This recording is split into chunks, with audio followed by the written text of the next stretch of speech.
Helmet ni memang smart geng. Sebab apa? Korang boleh flip dia sampai habis kat belakang macam gini lah. Okay? Lepas tu datang dengan double visor. Oh, memang handsome. Dah macam polis. Helmet ni sesuai untuk korang pakai motor touring, skuter ataupun motor superbike. Memang ngam teruk lah. Yang korang tengok dekat tengah Adit ni, yang ni MHR Verto Flipback yang terbaru daripada MHR. Okay? Kenapa nama dia flipback ni? Okay, sebab macam ni. Korang tengok ada button kat bawah ni. Korang tarik, korang boleh flip dia sampai belakang macam gini. Nampak? Kalau flip up yang biasa, dia sampai separuh je. Yang flip back ni sampai habis belakang macam ni. Korang boleh flip. Okay?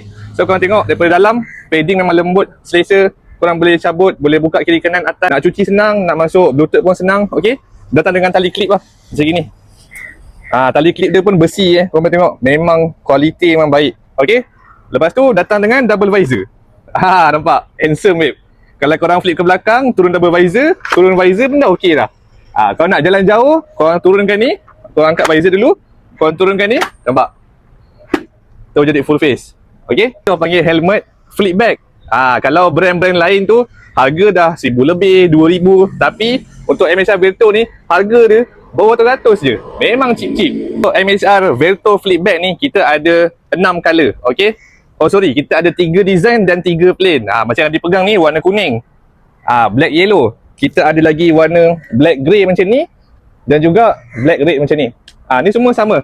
Korang boleh flip back macam gini. Okey? Untuk korang yang nak simple, ada color plain, ada gloss black, ada solid white dan juga matte black. Okey? Yang ni kita ada size, ada 3 size daripada size M, L dan juga double XL. Okey? So harga pun ratus-ratus je. So kalau korang berminat, luncur ke tukar helmet JB Bandar Baruda atau lagi satu dekat tukar helmet KL, Jalan Genti Kelang Setapak. Yang penting pakai terus handsome.